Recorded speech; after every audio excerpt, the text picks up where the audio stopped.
बच्चों, स्वागत है आपका संस्कार एकेडमी के इस यूट्यूब चैनल में। और आज हम क्लास 12वीं के केमिस्ट्री से एक चैप्टर जिसको हम एल्कोहल, फिनाल और ईथर यानी चैप्टर नंबर 10 लेकर आपके समक्ष हैं।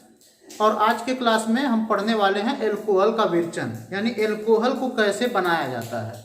इसके पहले की क्लास में भी हमने एल्कोहल के विरचन की कुछ विधियों का अध्ययन किया था और आज उसके आगे कुछ और विधियां बची हुई हैं, उसका भी अध्ययन हम कर लेते हैं। इसके बाद हम पढ़ेंगे एल्कोहल के रासायनिक गुण, ठीक है, यानी एल्कोहल दूसरे यौगिकों के साथ अभिक्रिया करता है तो क्या बनाता है।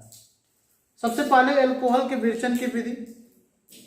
तो आज के विरचन की विधि में सबसे पहला विधि हम लेंगे एपॉक्साइड से। एपॉक्साइड से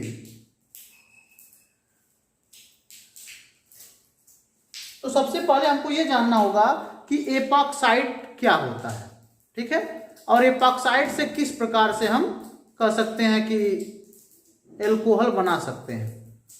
तो एपॉक्साइड बेटा, जब कभी भी ऑक्सीजन दो कार्बन से जुड़ा हुआ हो, एक ऑक्सीजन दो कार्बन से जुड़ा हुआ, जैसे यहां पर आप देख सकते हैं, यहां पे CH2 है, एक इसका खाली है एक इसका खाली है, इस तरीके से ऑक्सीजन दोनों से जुड़ा हो, इसको हम बोलते हैं एपॉक्साइड। तो याद रखेंगे, जब ऑक्सीजन दो कार्बन से जुड़ा हो तब हम कहते हैं वो एपॉक्साइड है, ठीक है। एपॉक्साइड का हमको जनरली कुछ ज्यादा नहीं कराना है, बस इसका अपचयन करा देना है। अब अपचयन कैसे कराया जाता है? हमने कहा कि अपचयन का मतलब हाइड्रोजन का जुड़ना या ऑक्सीजन का निकलना। तो हाइड्रोजन कैसे जुड़ता है? कुछ ऐसे अपचायक होते हैं जिनकी उपस्थिति में अपचयन होता है और इसका अपचयन हम LiAlH4, इसका नाम आप बहुत बार सुनते होंगे अपचयन में। अभी उस दिन भी हम बताए थे कि कितने ऐसे यौगिक हैं जिनकी उपस्थिति में अपचयन हो सकता है आसानी से। तो यहाँ इसकी उपस्थिति में हम इसका अपचयन कराते हैं, ठीक है। अपचयन का मतलब हाइड्रोजन का जुड़ना, और इस प्रकार एक हाइड्रोजन इसको मिलेगा और यहाँ पर हो जाएगा CH3CH2OH। इस प्रकार आपको प्राथमिक एल्कोहल मिल जाएगा। प्राथमिक एल्कोहल का मतलब आप समझते होंगे। एल्कोहल के वर्गीकरण में हमने अच्छी तरीके से कवर किया था कि जब OH समूह प्राथमिक कार्बन से जुड़ते हैं यानी 1 डिग्री कार्बन से जुड़ता है तो उसको बोलते हैं प्राथमिक एल्कोहल। तो एल्कोहल बनाने की विधि मस्त लगी ना बेटा? एपॉक्साइड का अपचयन करा दो, एल्कोहल ले लो। अब एपॉक्साइड का अपचयन आप किसकी उपस्थिति में कराते हो तो हमने लिख भी दिया है। इसको तो आपको जरूर याद करना चाहिए क्योंकि ये बहुत इंपॉर्टेंट है। अक्सर अपचयन कराने में इसी का यूज किया जाता है। और वैसे अपचयन के जितने भी यौगिक थे उसके पहले वाले क्लास में मैंने आपको बता ही दिया है। अब देखिए, ये तो एक विधि हो गई, आप इसमें लिखते भी जाइएगा कि एपॉक्साइड का अपचयन कराने पर प्राथमिक एल्कोहल प्राप्त होता है। दूसरी विधि क्या है? दूसरी विधि है प्राथमिक एमीन से। प्राथमिक एमीन से।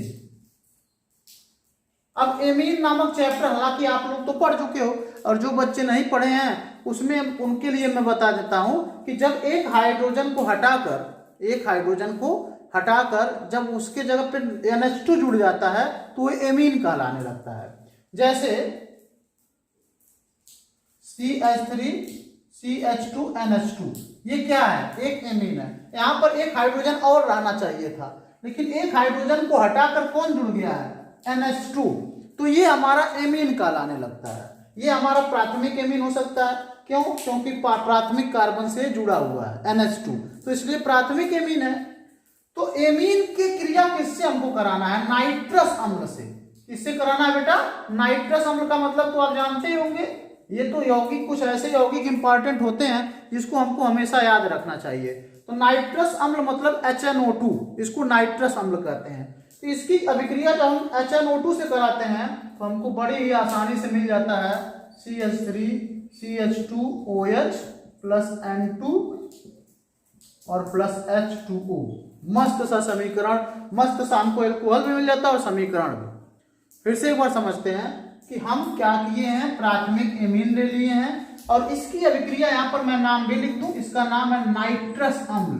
तो इसकी अभिक्रिया जब हम नाइट्रस अम्ल से कराते हैं बेटा, याद रखिएगा दिमाग में हमेशा, तो हमको क्या प्राप्त होने वाला है? हमको यहाँ पर CH3CH2 OH मिल जाएगा यानी एल्कोहल मिल जाएगा और नाइट्रोजन भी मिलेगा, साथ ही साथ जल भी प्राप्त होगा।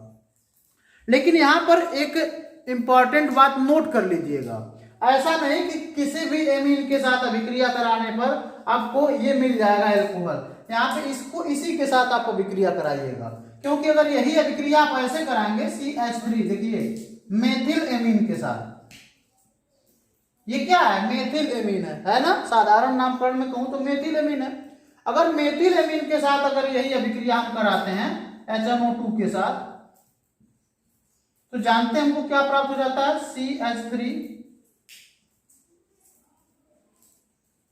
ठीक है।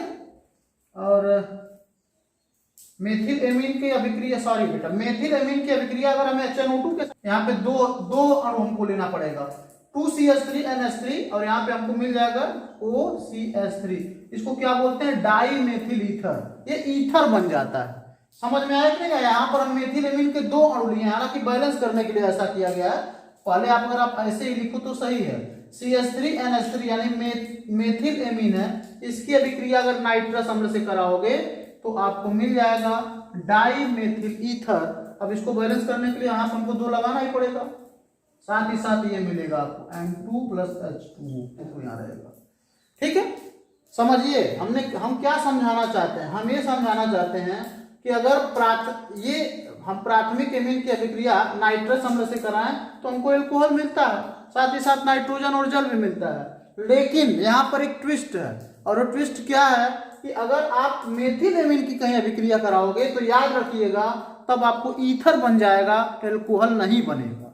ये चीजें हम बताने के लिए यहाँ पे नोट में इसको जरूर आप नोट कर लीजिएगा कि ये अगर हम यहाँ पे मेथिल एमीन लेंगे तो हमारा ईथर बनेगा, न कि एल्कोहल बनेगा, ठीक है बेटा। तो इसको आप नोट कर लीजिए, आप लिखते जाइएगा एपॉक्साइड से, प्राथमिक एमीन से, और यहाँ पे नोट में जरूर लिखिएगा, इसको जरूर मेंशन करिएगा, ठीक है, नोट कर। अगली विधि हम लेंगे ग्रिग्नार्ड अभिकर्मक से, ग्रिग्नार्ड अभिकर्मक से। अब सबसे पहले हमको यह जानना चाहिए कि ग्रिग्नार्ड रीजेंट क्या होता है या ग्रिग्नार्ड अभिकर्मक क्या होता है। तो आपकी जानकारी के लिए हम बता दें RMgX, इसको बोलते हैं ग्रिग्नार्ड रीजेंट या ग्रिग्नार्ड अभिकर्मक, ठीक है। यानी R के जगह पे कोई एल्किल समूह होगा, Mg फिक्स है, वो नहीं चेंज होता, X के जगह पे कोई भी हैलोजन, चाहे ब्रोमीन, क्लोरीन, फ्लोरीन, आयोडीन, कुछ भी हो सकता है, तो X के जगह पे कोई हैलोजन, Mg फिक्स है। R के जगह पे चाहे आप CH3 लिखिए, C2H5 लिखिए, C3H7 लिखिए, आपकी मर्जी। उसी तरीके से उसके नाम भी अलग अलग होते जाएंगे, लेकिन वो कहलाएगा ग्रिग्नार्ड रीजेंट ही, ठीक है। अब हमको क्या करना, ग्रिग्नार्ड अभिकर्मक से एल्कोहल बनाना है, तो इसके लिए हम एक सामान्य सा सूत्र लिख दें। हम कोई भी यौगिक लेंगे, कोई भी यौगिक लीजिए, उसका ग्रिग्नार्ड अभिकर्मक से अभिक्रिया करा दीजिए। किससे अभिक्रिया करा दें, ग्रिग्नार्ड अभिकर्मक से, यानी RMgX से अभिक्रिया करा दें। तो हम कोई भी यौगिक ले लें, उसका ग्रिग्नार्ड अभिकर्मक से अभिक्रिया करा दें, तो जो उत्पाद प्राप्त होगा ना, उसका फिर हमको जल अपघटन करा देना है। जल अपघटन का मतलब HOH जोड़ देना है। जो उत्पाद प्राप्त होगा उसका जल अपघटन कराने पर आपका एल्कोहल प्राप्त हो जाता है। क्या प्राप्त हो जाता है, एल्कोहल। फिर से समझिए, कोई भी हम यौगिक ले लें, उसका ग्रिग्नार्ड अभिकर्मक के साथ अभिक्रिया करा दें, ठीक है, और जो उत्पाद प्राप्त होगा, इसको योगा उत्पाद भी बोलते हैं, योग उत्पाद, यानी सब कुछ जुड़ जाता है, 2 उत्पाद नहीं इसमें मिलता है, सब कुछ ज्वाइंट हो जाएगा। तो कोई भी यौगिक ले लेंगे, उसका ग्रिग्नार्ड रीजेंट के साथ अभिक्रिया करा देंगे, तो ये योग उत्पाद प्राप्त होगा। योग उत्पाद का मतलब सब कुछ आपस में ज्वाइंट हो जाएगा, और उसका जल अपघटन जब हम करा देंगे तब क्या प्राप्त हो जाएगा बेटा, एल्कोहल हमारा प्राप्त हो जाएगा। आइए देखते हैं कैसे। जैसे हम एल्डिहाइड ले लेते हैं, कौन सा एल्डिहाइड ले लें, फॉर्मेल्डिहाइड ले लेते हैं, HCHO,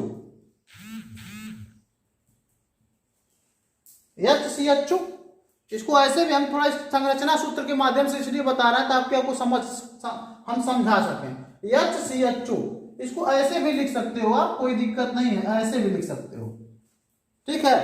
तो फॉर्मेल्डिहाइड की अभिक्रिया हम ग्रिग्नार्ड रीजेंट से कराएंगे, RMgX से कराएंगे।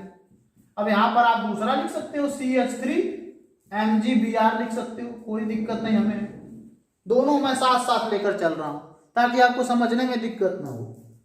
तो यहाँ पे क्या बनेगा, योगा उत्पाद। योगा उत्पाद का मतलब क्या होता है, सब कुछ आपस में जुड़ जाएगा। कैसे जुड़ेगा, जैसे C है, यहाँ पर H पहले से ही है, 2 H इसके साथ ऑलरेडी जुड़ा हुआ है, और इसके साथ OMgX जाकर जुड़ जाएगा ऐसे, और यहाँ पर R जुड़ जाएगा, ठीक है बेटा। अब इसको मैं कैसे लिखूं, तो इसको मैं ऐसे लिख सकता हूं CH3 CH2 OMgBr, ऐसे लिख सकता हूं। यहाँ पे CH2 है ना बेटा, अब देखिए इसको मैं ऐसे लिख सकता हूं CH3 CH2 OMgBr, एक ही में ज्वाइंट। और यहाँ पे स्ट्रक्चर के माध्यम से भी मैं समझा रहा हूं कि OH 2H ऑलरेडी जुड़ा था, ये MgX एक बॉन्ड टूटेगा O का ना, तो O के साथ हो जाएगा, क्योंकि O का एक बॉन्ड खाली होगा तो OMgX हो जाएगा, और ये R जो है ना, यानी कि जो एल्किल समूह है वो कार्बन से आकर जुड़ जाएगा। और इसको अगर सूत्र के रूप में लिखना चाहेंगे तो ऐसे हो जाएगा CH3 CH2 OMgBr, कोई दिक्कत। अब क्या करना है, इसका जल अपघटन कराना, इसका जल अपघटन यानी H और OH जोड़ना है। तो जानते हैं क्या होगा बेटा, ये अलग हो जाएगा आपका ये, ठीक है। और यहां पर क्या बनेगा, MgX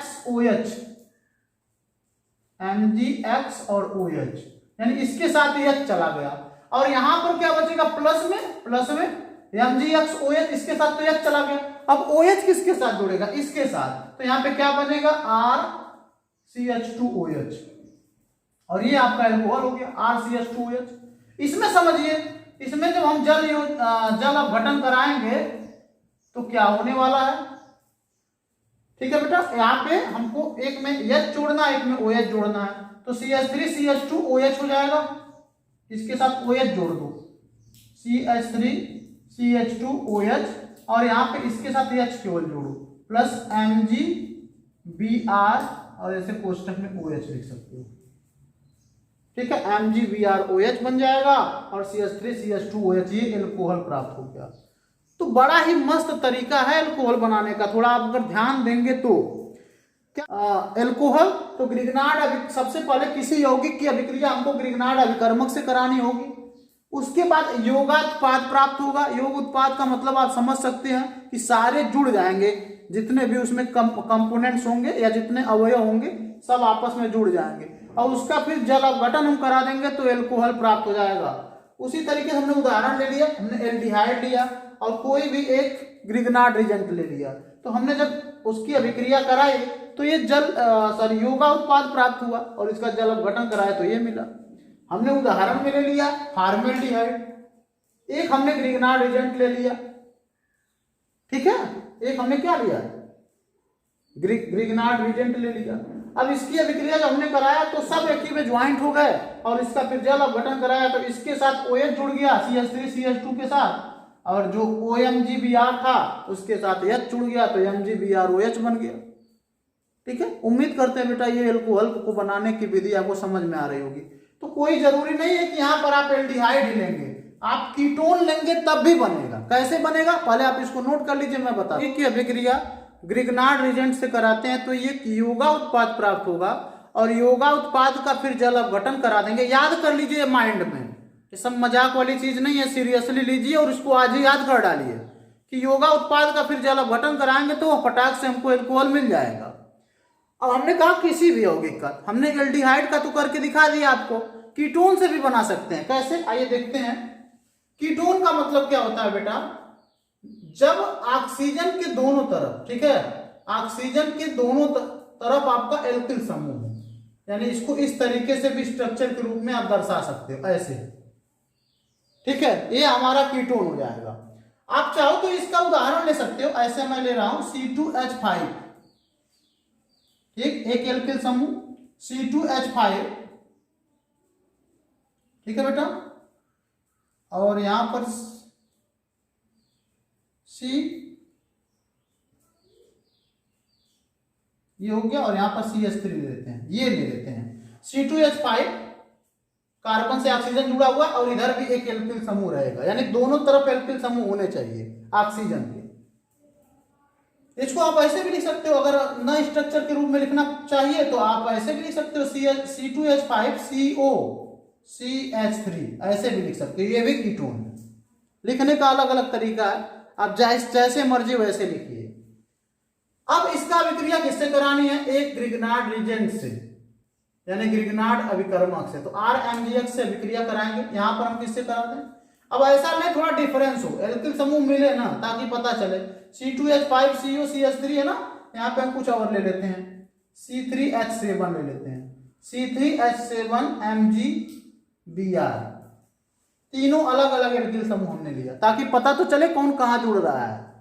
अब आप जानते हो कि एक योगा उत्पाद मिलेगा, यानी सब आपस में ज्वाइंट होंगे। कैसे ज्वाइंट होंगे?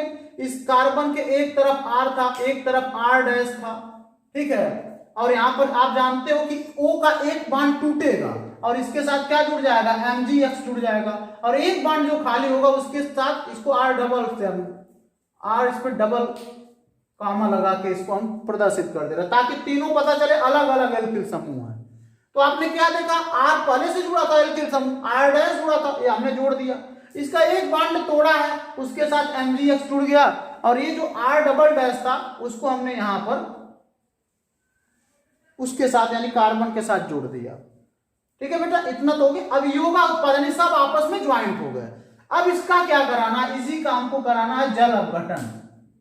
तो जब हम जल अपघटन कराएंगे ना, तो आप जानते हैं इसके साथ जुड़ जाएगा H इसके साथ जाकर जुड़ जाएगा, तो क्या बनेगा?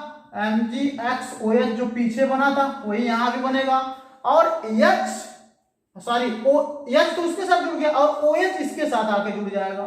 किसके साथ बेटा? ये जो हमारा ये वाला पार्ट बच रहा है, यानी यहाँ पे बन क्या जाएगा? प्लस तृतीयक एल्कोहल बनेगा। याद रखिएगा, कौन सा एल्कोहल बनेगा? तृतीयक एल्कोहल। ऐसा एल्कोहल जो जिस कार्बन से OH जुड़ा रहेगा वो ऑलरेडी 3 कार्बन से जुड़ा रहेगा, और यहां पर आपका OH मिल जाएगा। इसको कहेंगे तृतीयक एल्कोहल। जिस कार्बन से जुड़ा वो 3 कार्बन समूहों से जुड़ा रहेगा। तो कभी कभी परीक्षा में यह भी पूछता है कि तृतीयक एल्कोहल को बनाने की विधि क्या है। तो ये सबसे शानदार विधि है। कीटोन से आप तृतीयक एल्कोहल यानी 3 डिग्री एल्कोहल बना सकते हैं। याद रखिए, कीटोन से 3 डिग्री एल्कोहल बना सकते हैं। अब यहाँ पे उदाहरण के तौर पे हमने क्या ले लिया? हमने एक कीटोन ले लिया और इसकी अभिक्रिया हम एक ग्रिग्नार्ड रिजेंट से करा रहे हैं। तो सबसे पहले योगा उत्पाद बनेगा। क्या बनेगा? यहाँ पर आप तो अच्छी तरीके से जानते हैं। अब सूत्र के रूप में लिखना इसको बहुत ठीक नहीं रहेगा, तो इसको हम ऐसे लिख लेते हैं, ऐसे स्ट्रक्चर के रूप में ही आपको दर्शा देते हैं। यहाँ पे आप लिख सकते हो C2H5 और यहां पर आप लिख सकते हो CH3, ऑलरेडी पहले से जुड़े थे। ऑक्सीजन O से MgBr और यहां पर आपका C3H7 जुड़ जाएगा। ठीक है बेटा, और योगा उत्पाद का जब जल अपघटन कराएंगे तो क्या हो जाएगा? आप अच्छी तरीके से जानते हैं, ये H जाकर इसमें जुड़ जाएगा और बनेगा आपका MgBrOH,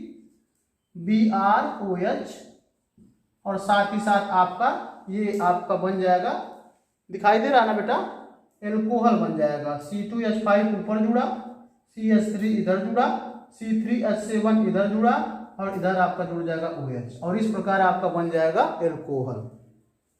समझ में आया ना? तो 3 डिग्री एल्कोहल कीटोन की अभिक्रिया हम जब ग्रिग्नार्ड रिजेंट से कराएंगे तो बन जाएगा। याद रखिएगा, कीटोन की अभिक्रिया किससे करानी है? ग्रिग्नार्ड रिजेंट से करानी है बेटा, नोट कर लीजिए इसको।